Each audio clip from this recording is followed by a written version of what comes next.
নমস্কাৰ বন্ধুসকল, মোৰ ইউটিউব চেনেলটোলৈ আপোনালোকক পুনৰ এবাৰ স্বাগতম জনাইছোঁ।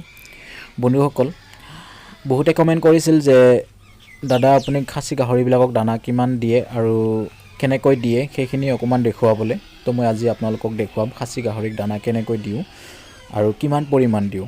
তো বন্ধুসকল, আপোনালোকে ভিডিঅ'টো শেষলৈ চাব। শেষলৈ চালে আপোনালোকে ধুনীয়াকৈ বুজি পাব কিমান পৰিমাণৰ দিওঁ আৰু লগতে কেনেকৈ দিওঁ। বন্ধুসকল, এয়া দেখিছে মোৰ গডৰেজৰ পিলেট দানা, আৰু এই পিলেট দানাটো মই ধুনীয়াকৈ গাবলাত ঢালি লৈছোঁ। একচুৱেলি মই গ্ৰৱাৰ দানাহে ইউজ কৰি আছিলোঁ, কিন্তু শেষ হোৱাৰ বাবে মই পিলেট দানাৰ লগতে কামখিনি চলাই আছোঁ।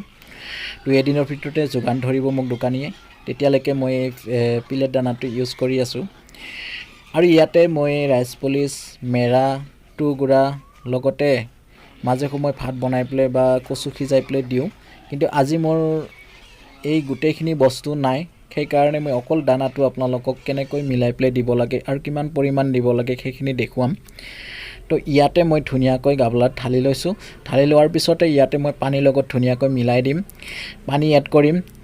প্ৰথমতে মই ইয়াতে 16 টেমি লৈছোঁ। 16 টেমিত আপোনাৰ কমচে কম 11 কেজি 200 গ্ৰামমান হয়। তো 200 গ্ৰামটো বাদ দিলেও মই 11 কেজি ধৰিছোঁ। তো 11 কেজি যদি ইয়াতে দিওঁ তেতিয়াহ'লে এই গামলাখিনি গোটেই সম্পূৰ্ণ ফুল হৈ যাব। আৰু 11 কেজিত মোৰ 10টা গাহৰিক হয়নে নাই সেইখিনি মই আপোনালোকক সম্পূৰ্ণকৈ দেখুৱাম। যদি আপোনালোকে মেৰা আৰু কচু সিজাই পেলাই দিব পাৰে তেতিয়া আপোনালোকৰ দানাৰ কোৱালিটি বহুত বেছি ভাল হয়। আৰু খাচী গাহৰিক যদি আপোনালোকে মেৰা আৰু এই কচু সিজাই পেলাই দিব পাৰে তেতিয়াহ'লে 7 বা 8 মাহৰ ভিতৰত আপোনালোকে সেই গাহৰিটোক, আপোনাৰ খাচী গাহৰিটোক মানে কি 100 কেজি ৱেইট গেইন কৰাব পাৰিব। 100 নহ'লে আপোনাৰ মিনিমাম 90 কেজিটো ধুনীয়াকৈ হ'ব। তো সেইখিনি আপোনালোকে যদি যোগাৰ কৰিব পাৰে, সেইখিনি যদি আপোনালোকে তৈয়াৰ কৰি পেলাই এই গডৰেজৰ গ্ৰৱাৰ বা পিলেট দানাৰ লগত মিলাই পেলাই দিব পাৰে তেতিয়াহ'লে দানাৰ কোৱালিটি বহুত বেছি ভাল হয়। আৰু বহুতে মোক কমেণ্ট কৰিছে যে দানাটো কেতিয়া কি দিব লাগে। তো মই ক'ম যে গ্ৰৱাৰ দানাটো আপোনালোকে 30+ যেতিয়া হ'ব তেতিয়া আপোনালোকে গ্ৰৱাৰ দানাটো ইউজ কৰিব। আৰু 65 to 70 কেজিৰ ভিতৰত আপোনালোকে ফিনিচাৰ মানে কি পিলেটটো ইউজ কৰিব পাৰে। পিলেটটো একচুৱেলি ফিনিচাৰ হিচাপেহে ব্যৱহাৰ হয়। তো সেইখিনি আপোনালোকে যদি গ্ৰৱাৰ হিচাপত ইউজ কৰিব বিচাৰে তেতিয়াহ'লে তাত মাজে সময়ে আপোনালোকে মিনাৰেল মিক্সাৰটো মিলাই দিলে আপোনাৰ দানাৰ কোৱালিটিটো ভাল হয়। তো ইয়াতে মোৰ দানাখিনি ৰেডি হৈ গ'ল। তো এই দানাখিনি মই এতিয়া খাচী গাহৰিবিলাকক দি পেলাই আপোনালোকক দেখুৱাম।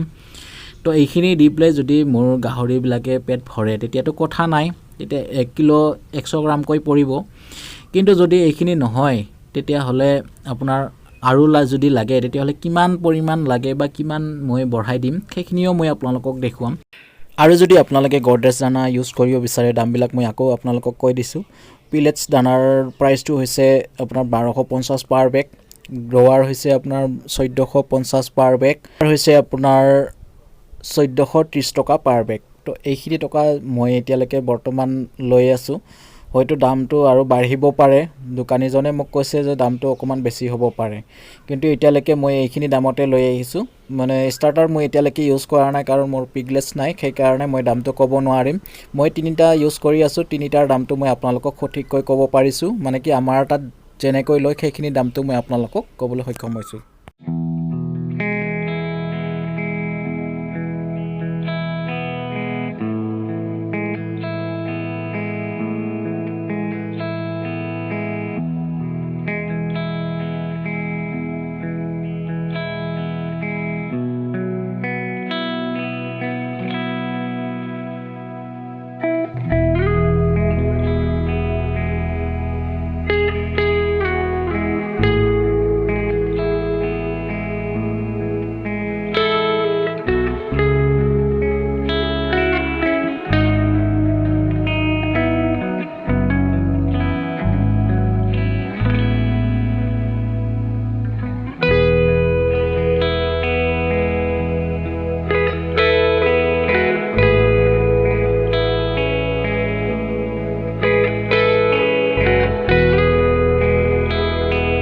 ইয়াতে 2টা আছে, এই 2টাক মানে কি অকণমান বাহিৰত উলিয়াই দিছিলোঁ, ভৰিখন অকণমান লেঙিয়াই আছে। তো মাটিত অকণমান ৰাখি দিছিলোঁ। তো আৰু কাইলৈ ৰাতিপুৱা আকৌ মই বাহিৰত উলিয়াই দিম, মাটিত ৰাখি দিম। তো এই 2টাও খাচী। মানে কি ভৰিটো অকণমান দুখ পোৱাৰ দৰে হৈছে, তো মাটিত ৰাখি দিলে মোৰ এইখিনি ঠিক হৈ যাব, কোনো ধৰণৰ চিকিৎসা নকৰিলে হ'ব, ট্ৰিটমেণ্ট নকৰিলে হ'ব। যেতিয়া খাটাক দিয়া হ'ল, তো মই এনেকৈ দিওঁ, ড্ৰাই নিদিওঁ, মই এইটো পানীৰ লগত ধুনীয়াকৈ মিলাই পেলাই দিওঁ।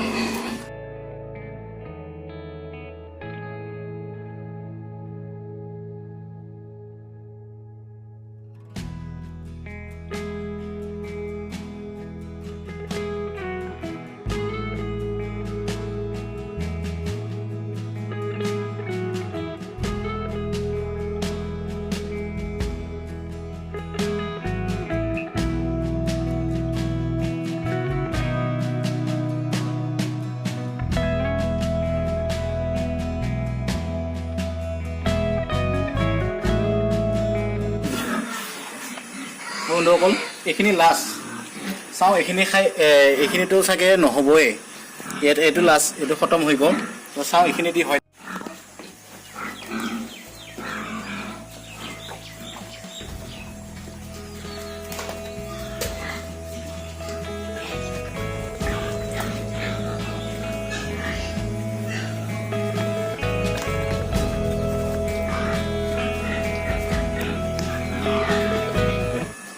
বন্ধুসকল, 16 টেমা দি নহ'ল, এতিয়া আকৌ ইয়াতে 4 টেমা দিছোঁ, মানে কি 20 টেমা টোটেল হৈ গ'ল। তো 20 টেমা দি কিমান হয় গোটেইখিনি মই স্ক্ৰীণত আপোনালোকক দেখুৱাম। তো আপোনালোকে হিচাপ কৰিব পাৰিব যে মোৰ 10টা গাহৰি কিমান গ'ল। তো সেইখিনি মই ভালকৈ আপোনালোকক বুজাই দি আছোঁ।